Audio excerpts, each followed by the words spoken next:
Hello, I'm Anisha. I'm working as Assistant Professor in the Department of Electronics and Communication Engineering, MIT Mysore. So today we are going to discuss about the course Digital Signal Processing, and the course code is 18EC52. First, let us discuss the course objective, that is what are the objective of this particular digital signal processing course, and then let us see what are the course contents, and later we will move on to the subject directly. So coming to the course objective, the first major objective of this course is to understand the frequency domain sampling and reconstruction of discrete time signal. The second objective is to study various properties of DFT and develop efficient algorithms to compute DFT. The third important objective is realization of FIR and IR filters using different structures. And the fourth objective is to learn the procedure for designing both FIR and IR filters. And the last objective is to study the architecture and working of digital signal processor. With this 5 course objective, let us see the course content of the course digital signal processing. So in module number 1, we will be covering what is DFT, that is what is frequency domain sampling, how it is done. So this frequency domain sampling leads to discrete Fourier transform, that is DFT, various properties of DFT and problems on DFT as well as IDFT. So the second module speaks about different linear filtering methods like overlap, add and save. Even these linear filtering methods are used to compute DFT. So in the second part of module 2, we will be studying FFT, which is nothing but fast Fourier transform, that is nothing but the improvised version of DFT. And in module number 3, we will be discussing about design of FIR filter, that is how we can design FIR filter using various windowing techniques and how we can realize FIR filter using different structures. And in module number 4, we will study how to design IAR filter. At last, in module number 5, we will be discussing digital signal processor, its architecture and its working. So these are the 5 modules that we will be covering in this particular course, that is digital signal processing. Now let us move on to the course in detail and let us see what is digital signal processing, and then we will start from module 1, that is DFT. In order to know what is digital signal processing, first let us see what is meant by a signal.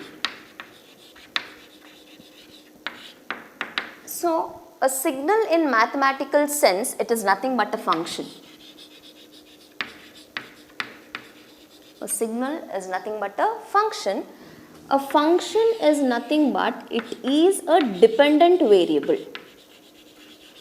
It is nothing but a dependent variable which is depending on some other variable. That is, a function is a dependent variable which is depending on some other independent variables. So if I write this particular signal in the form of an equation, I can write it as f of x1, x2, x3 and it goes on. So this x1, x2, x3 are nothing but independent variable, and this independent variables can be either time or distance or temperature or any other parameters. And the independent variable can be one or more. So this is about signal. So a signal is nothing but a function. A function is a dependent variable which is depending on some other independent variables. The number of independent variables can be one or more. So it is expressed in this form, and the independent variables can be temperature, time, distance, etc. In DSP, we usually speak about single independent variable, that is time. Now if I speak with respect to type of signals, so we basically have 2 types of signals, that is analog signal and digital signal. And in analog, we have continuous time signal and discrete time signal. So coming to continuous time signal, the signal which is continuous with respect to time, that is nothing but your continuous time signal, whereas discrete time signal is nothing but the signal which is discretized with respect to time. If I pass this discrete time signal through an A to D converter, if I pass the discrete time signal through A to D converter, we get binary sequence which is nothing but our digital signal. From discrete time signal, passing it through A to D converter gives us binary sequence. This binary sequence is nothing but a digital signal. Now we understood what is a signal, what are different types of signal, and in DSP we will speak about single variable signal, that is nothing but time. Now let us see why processing is needed. So processing is needed in order to get the most desired quality of the signal. In order to get that most desired quality, what we do is we process the signal. So if I look into signal processing is nothing but the process of extracting useful information from a signal by performing various operations on the signal is called as signal processing. Now let us see what are the different types of signal processing which we have. So the different type of signal processing are, the first type is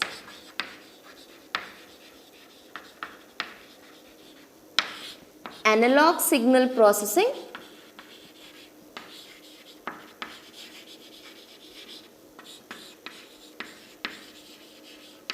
Second type is digital signal processing.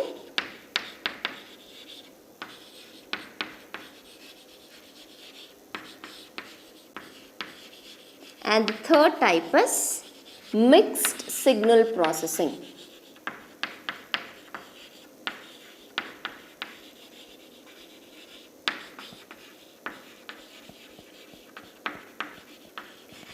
So analog signal processing is nothing but the technique where processing is done on an analog signal is nothing but our analog signal processing, and if the processing is on digital signals, then we call it as digital signal processing. Mixed signal processing is nothing but partially analog and partially digital. So the most convenient and accurate signal processing technique is nothing but digital signal processing. So this is the thing which we are going to study in this course. So moving on to module 1, which speaks about discrete Fourier transform. The first topic is frequency domain sampling and reconstruction of discrete time signal. So why frequency domain sampling is needed is, so if we consider an aperiodic discrete time signal x of n, that signal can be represented with its Fourier transform x of omega. So if we look into the waveform of x of omega, that x of omega is nothing but it is continuous with respect to frequency. We all know continuous signals cannot be processed using digital signal processor. So in order to process it using digital signal processor, we need to sample x of omega. In order to do so, we go for frequency domain sampling, which leads to discrete Fourier transform. The waveform is sampled such that each samples are equidistant and the space between each sample is del omega. Looking into the waveform, it is periodically repeating from 0 to 2 pi, again from 2 pi to 4 pi, which is nothing but the range of periodic signal is 0 to 2 pi, and from 0 to 2 pi it is having n number of samples. Therefore, omega will be equal to 2 pi k by n. Now, if I substitute the value of omega in the Fourier transform equation of discrete time signal, I can rewrite the equation as x of 2 pi k by n which is equal to summation n ranges from minus to plus infinity x of n e power minus j 2 pi kn by n, where k ranges from 0, 1 up to n minus 1. Let us term this as equation number 2. Now, looking into this equation, we want only the samples that are present at fundamental frequency range. In order to find out that, I need to expand this particular summation. So, if I expand the summation and if I rewrite how it looks like. So, for that, let us consider a simple line. We know the value of n is ranging from minus infinity to plus infinity. So, this is origin. So, we are telling from 0 to 2 pi we are having n number of samples. So, if the sample starts at 0, it will be till n minus 1. Next, it starts at n and it ends at 2n minus 1. Similarly, coming to this part, it starts from minus 1 and it ends at minus n and it goes on. With the help of this line, we can expand the summation, which is having small bits of summation terms. We know always we need to write the limits from left hand side to right hand side. Okay. So, writing the limits from left hand side to right hand side, rewriting equation 2, x of 2 pi k by n will be equal to summation, the lower limit will be minus n ranging from minus n to minus 1, x of n into e power minus j 2 pi k n by n, plus the next limit should be from 0 to n minus 1. That is summation n ranges from 0 to n minus 1, x of n e power minus j 2 pi k n by n, plus the next range will be from n to 2n minus 1. Summation n ranges from n to 2n minus 1, x of n e power minus j 2 pi k n by n, and it goes on. Okay. Now, let us rewrite this equation using one more variable L, such that your x of 2 pi k by n will be equal to summation L varies from minus infinity to plus infinity. Summation n ranges from Ln to Ln plus n minus 1, x of n e power minus j 2 pi k n by n. Let us term this equation as equation number 3. So, how to verify this equation? Now, I will substitute the value of L as 0 in this particular limits. That is, if L is equal to 0, 0 into n is 0. So, you are getting this lower limit, and again here if L is equal to 0, you get the upper limit as n minus 1. So, we got this particular slot. Similarly, if the value of L is equal to 1, n will be equal to n till 2n minus 1, you get this slot. Similarly, by substituting the values of n, you can get this each and individual terms. Now, if I continue the substitution in such a way that I will take a value for n, new value for n. So, let the new value for n be equal to n old minus ln. Okay. So, if n old is equal to, what is the old limit of n? It is ln. The old value of n is ln. If the old value of n is ln, then new value of n will be equal to, substitute the old value here, that is ln minus ln, which is equal to 0. Similarly, if n old is equal to, what is the upper limit?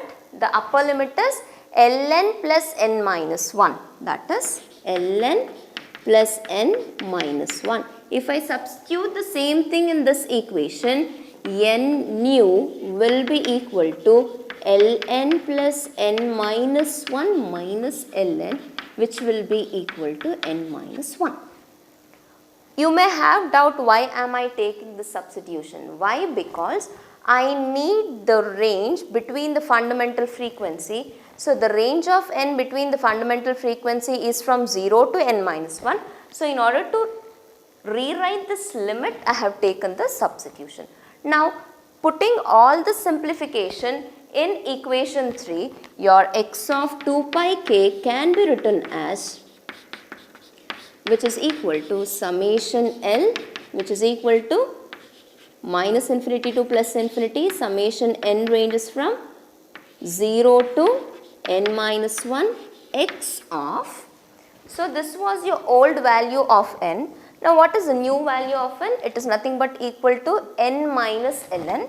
So I will write it as n minus ln into e power minus j 2 pi k by n. Again here the value was n, old value. Now what is the new value of n? It is nothing but n minus ln. So I have substituted the new limits for n also, and I have substituted the new values of n. Here I have written it as n new and n old just to avoid the confusion between n. Okay. Now if I simplify this, if I multiply this inside the bracket, so what happens? Let us see. So summation L varies from minus infinity to plus infinity. Summation n ranges from 0 to n minus 1 x of n minus ln into e power minus j 2 pi k n by n into e power minus into minus, it is plus j 2 pi k ln by n. Now in the next step, I can cancel n with n. So what are we left out with? We are left out with e power j 2 pi k l. So if I substitute the value of k and l as 0, what happens to the power term? It tends to 0. E power 0 is 1. Similarly, if k and l are equal to 1, what happens to the power of e? It becomes e power j 2 pi. So e power j 2 pi is nothing but equal to cos 2 pi plus j sin 2 pi. We know cos 2 pi is equal to 1, sin 2 pi is equal to 0. So what is the conclusion which we can make? So for all values of k and l, e power j 2 pi k l will be equal to 1.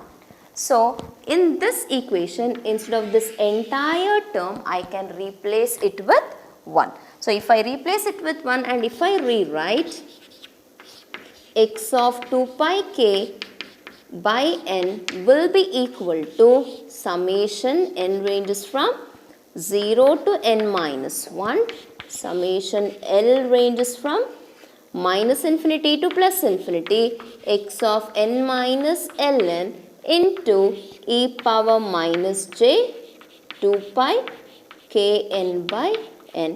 So let us term this equation as equation number 4.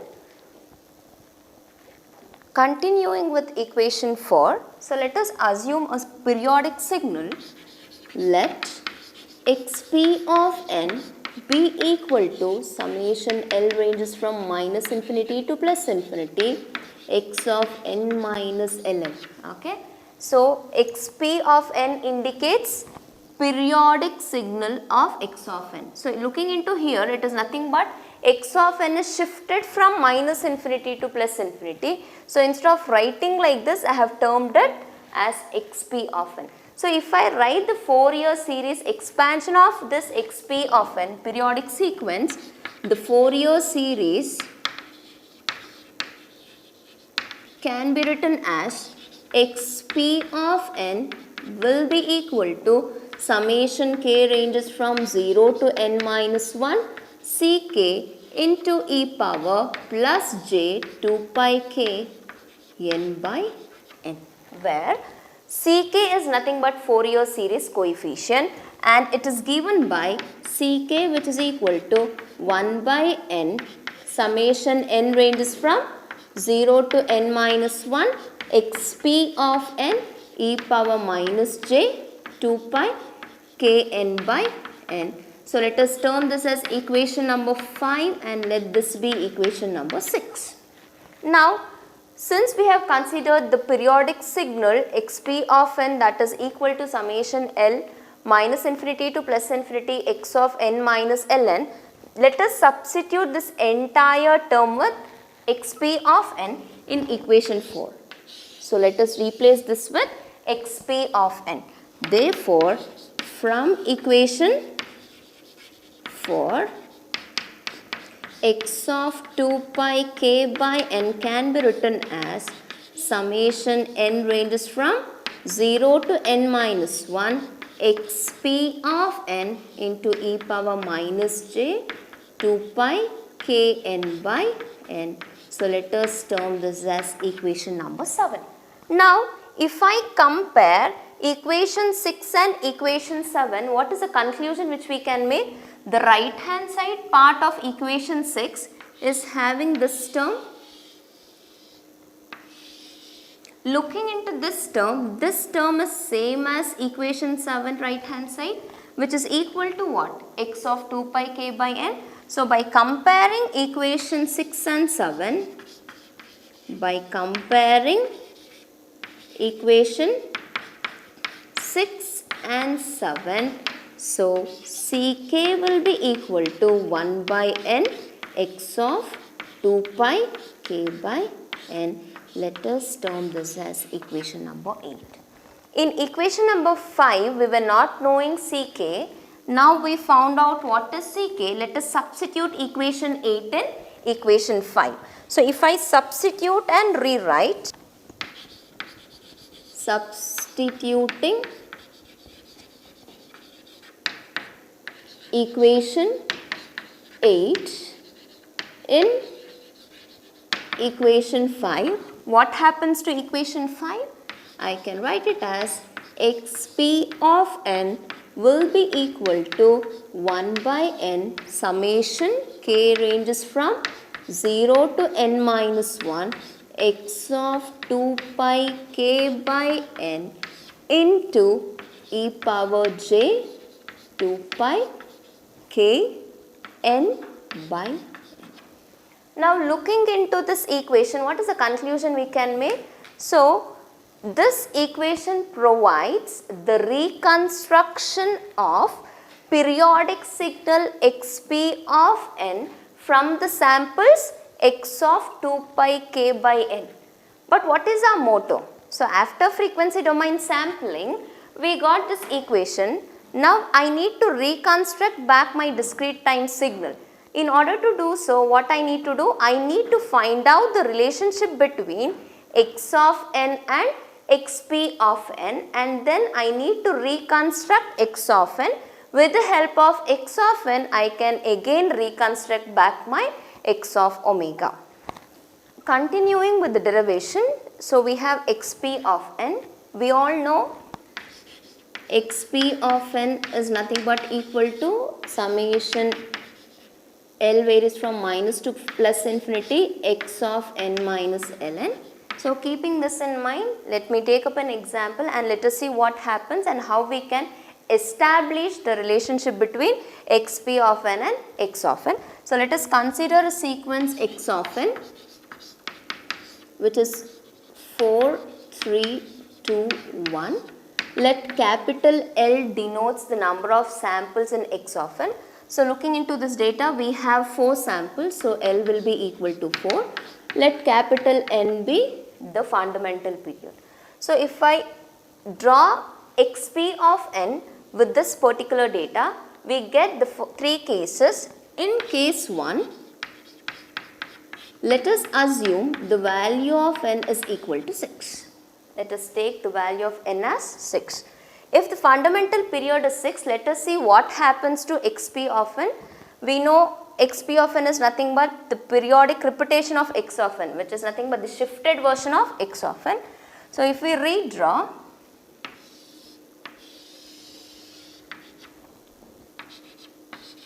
this is xp of n. So x axis is your n.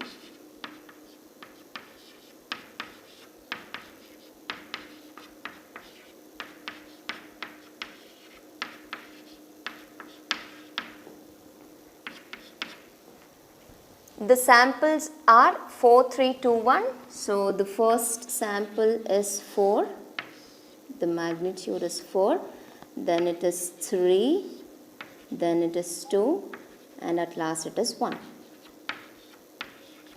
So the fundamental period is n is equal to 6. Again the same sample can repeat after 6 fundamental periods, that is 1, 2, 3, 4, 5, 6. Again the same samples starts from here. The first sample is 4, then it is 3, then it is 8, and finally it is 1, and it goes on.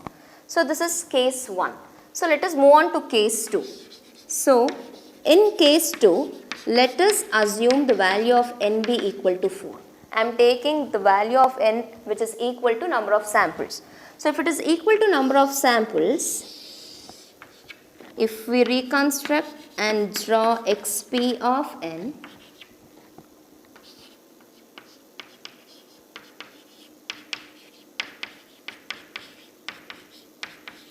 so the first sample is having the value of 4, the next is 3, the third sample is 2, and the fourth one is 1. What is the fundamental period? That is 4. So again the sample can repeat after that particular fundamental period. So 1, 2, 3, 4. Again here the sample should be of length 4. At 5 it is 3. At 6 it is 2. At 7 it is 1. So this is with respect to case 2. So moving on to case 3.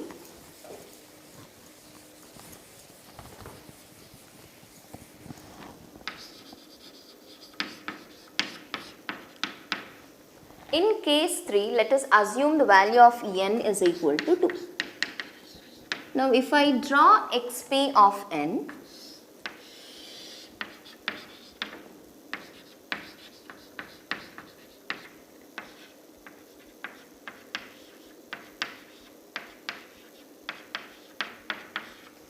the first sample is 4, the second sample is 3, 2 and 1.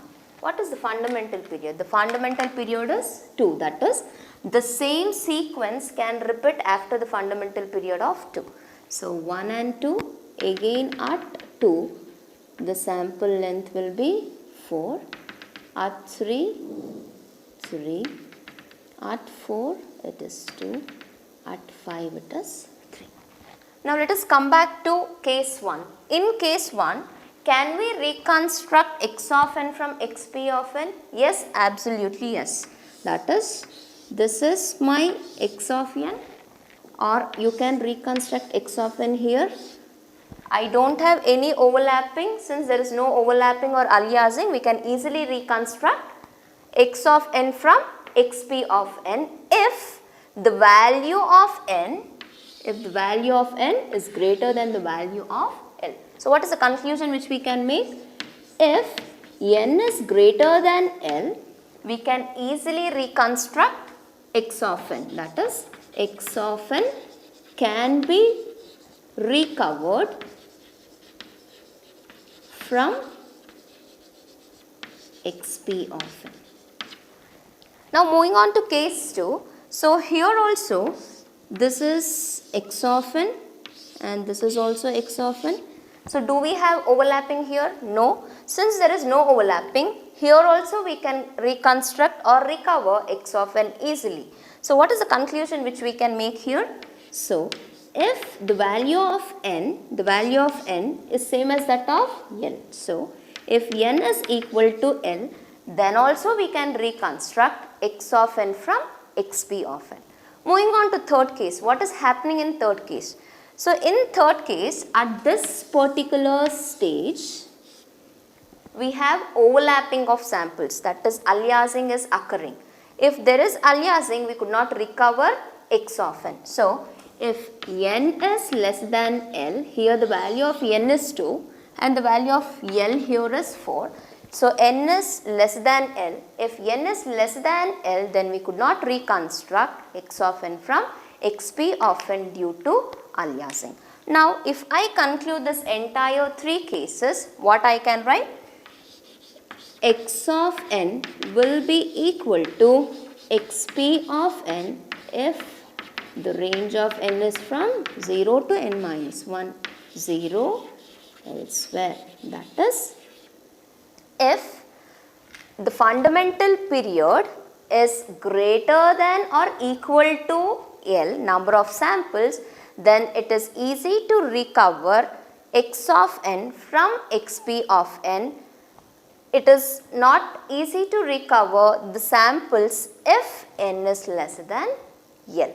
So if I substitute the same thing in the equations which we derived before, so I can rewrite the equation as x of k, which is equal to summation n ranges from 0 to n minus 1, x of n into e power minus j 2 pi kn by n, where the range of k is from 0 to n minus 1. So this is nothing but the equation to compute d of t. So what I have done? In the derivation we had xp of n here. So I have replaced it with x of n. Why? I know from 0 to n minus 1. From 0 to n minus 1, xp of n will be equal to x of n. So similarly, if I rewrite the equation for IDFT, that is x of n will be equal to 1 by n summation k ranges from 0 to n minus 1 x of k e power plus j 2 pi k n by n, where the range of n is from 0 to n minus 1. So this is the equation for IDFT. So in the derivation we had written it in terms of periodic repetition of x of n, that is we had written it as xp of n, which is equal to 1 by n summation k ranges from 0 to n minus 1 x of k e power j 2 pi k n by n. Since we got the relationship between x of n and xp of n, I have replaced xp of n with x of n. So these are the two equations which are used to compute DFT as well as IDFT. So this DFT and IDFT plays a very important role in most of the applications of digital signal processing, like frequency analysis of signal and power spectrum estimation, and it is having huge applications. So DFT and IDFT is very, very important. So in the next class, let us deal with DFT as a linear transform and properties on DFT. Thank you.